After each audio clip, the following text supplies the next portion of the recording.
Thank you. Thank you all for being here. I know this is the fourth hearing, and I so appreciate the chair and ranking member and continuing down this important discussion. And Mr. Hinchy, I want to thank you for sitting down with me yesterday and talking with me. So the question I want to start for the panel that I have is, to what extent are you personally and your leadership and staff actively engaging with both the Athletes Advisory Council as well as victims of sexual abuse to help direct your programming to stamp out the culture of abuse that has enabled what we have seen, these predators to target athletes? Can you talk a little bit about that, what you're doing individually or within your organization? Yep, and let's go down. Mr. Andrews, please. Yeah, thank you, Senator. We have tried to create a culture since 2016 of really putting athletes at the heart of everything we do.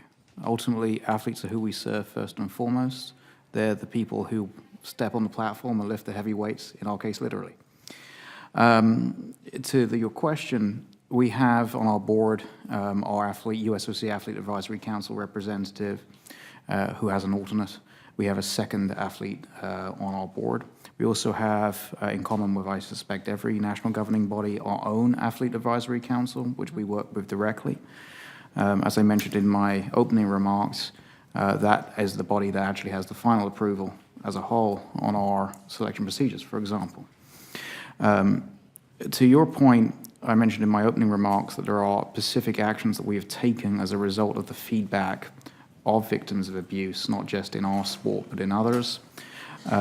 Plus, I make myself personally, as do my staff, available by phone, email, and at events. So let me make it a little easier, because I appreciate that, and let me be more specific, because this is an area I've worked in. Now we need to change the culture. Yeah. And we need experts to come in and help. Normally I do. I think we all do when we're trying to address this issue. So what are you doing in general to change this culture? What have you put in place? What experts have you relied upon to come in to help with education, to help with training, to help with understanding how we change this culture? Is there anybody that you've reached out to in the professional field to address this issue? And I've only got 5 minutes, so I'm going to ask, if you don't have anything like that, just please say so then we can move on. No, our biggest experts on athletes are athletes. Okay, thank you. Ms. Cammett? Thank you. I appreciate the direction. What we have done is, in the fall last year, we hired a Safe Sport Council who is intaking all the information and has that expertise. We currently are looking for another position to hire, which will address specifically education and training. Our AAC is very involved. Mark Ladwick, our AAC chair, is here today with us, and we really have engaged our athletes to speak up and have a voice. We have a new campaign, if you will, called Your Voice, and it's educating, it's the better-known skaters, more public-facing, to come into communities and work with children in that community to help them understand that they do have a voice and they can speak up. So, and then we've also worked on education and training after speaking to survivors, so we could make it more focused. Okay, thank you. Mr. Hinchy? We have several different, last 6 months or so, we've had an opportunity to have several different groups of national team athletes that are at the Olympic Training Center. So we've invited them to lunch to speak to them directly, getting their feedback and asking for them what they need more from us and how we can further engage. We are a large organization that has 3,000 member clubs, so our Safe Sport department has an ability to get out to as many zone meetings, regional meetings, or invite ourselves to talk about curriculum and engage those athletes. Most recently, we started our first ever athlete leadership conference last April in Houston that I attended. I spoke to these athletes. These athletes are the 13 to 17-year-olds that are not necessarily going to be Olympic athletes, but those that are at their local clubs that have an opportunity to influence a greater number than we can of their teammates. So we've met with them and talked to them. And then from a content perspective, we've taken some criticism based on meeting with some survivors on our content. So we've halted that distribution. We've hired Presidium to come in and audit that fully. We look forward to having that content improved and then listening to the athletes on the best possible methods to distribute that. And even last week at our convention, we met with some of our Safe Sport Fellows, which are, again, local club athletes. And they were very critical of the fact that we're not helping them with the right tools, and specifically with social media communication. So that'll be the next expertise we hire outside. Thank you. Mr. Steele? We also have our AAC members are part of the board. We have regular communication with them. Getting feedback from the athletes is one of the most important things in identifying maybe some unknown issues that are out there. And so that's one of the things that we do pretty much on an annual basis. This past, I do a postseason survey for the athletes, and they're very candid about what they're happy about, what they're not happy about. In addition to that, we are doing culture training with the entire organization. It's not necessarily related to safe sport, because that isn't the primary issue or an issue that we've experienced really in quite a while. But culture training is important, and then that involves engaging with the athletes and finding out what gaps they see. So People Academy is the group that we're working with on that, yeah, that's pretty much it. Thank you. I've heard from a couple of you, and maybe this is to all of you right now, just a yes question.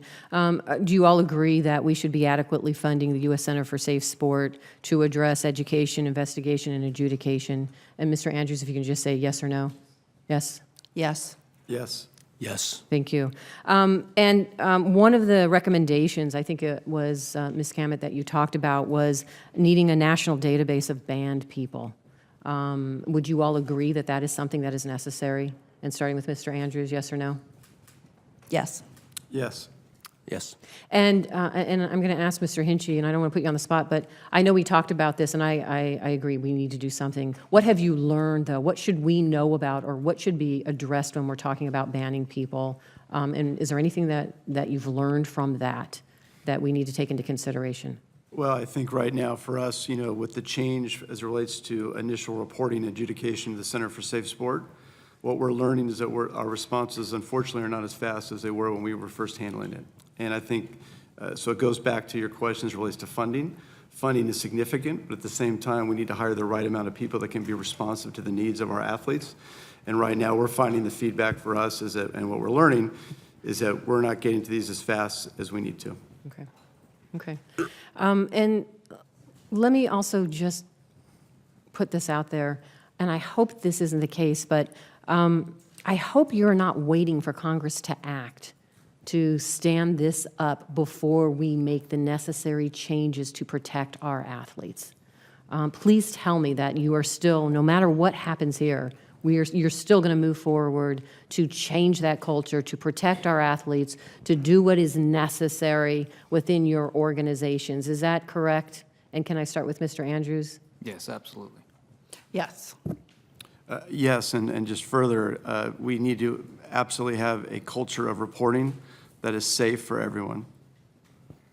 Yes. Okay. And then you talked a little bit about a campaign. Tell me what you think the campaign, Ms. Cammett, and I know we've talked to others, that Safe Sport, what kind of campaign are we talking about that would be necessary? So in this case, as we're also working on educational materials that are age adequate and all. We're waiting for the USOC to develop that.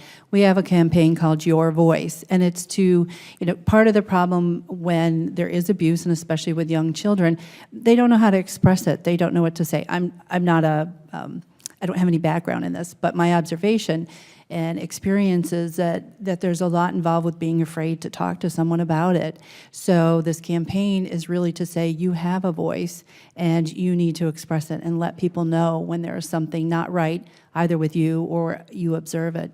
And is that a campaign that you are taking on through the organization, or you are hoping that Safe Sport, U.S. Safe Sport, will take this on? It's something that U.S. Figure Skated Has done already. And Okay. Thank you. we have a T-shirt back here, too. Okay. Thank you. I But- see it. Your voice is powerful. That's great. Thank you. Let me ask the dynamic now between the NGBs and the U.S. Olympic Committee. What is it that we need to know that is happening between that relationship? In other words, are they dictating, mandating certain things that can or should be done with the NGBs to address this culture? Is there more work that needs to be done? Is the interaction between the two working how it should? And I'll leave that open to the committee. Can you please address that for me? Yes, they are. They are mandating certain elements, especially with regard to our adherence to the U.S. Center for Safe Sport. But ultimately, it comes down to the NGB first to take the action to protect their own athletes, listen to their own athletes, and put into place actions that specifically protect athletes within that sport. And that's what we've done. And I'll just speak quickly that they are developing, it's continuing, it's evolving, and meanwhile, we are also going ahead and doing it. But we do feel that it is important that if the USOC would have a collective program, then all the NGBs can benefit from it and have the same message and information getting out to all NGBs. Okay. It's absolutely a priority that is clear to them today and has been communicated to us. Having said that, I think, and I've said this previously, we look at this as our problem.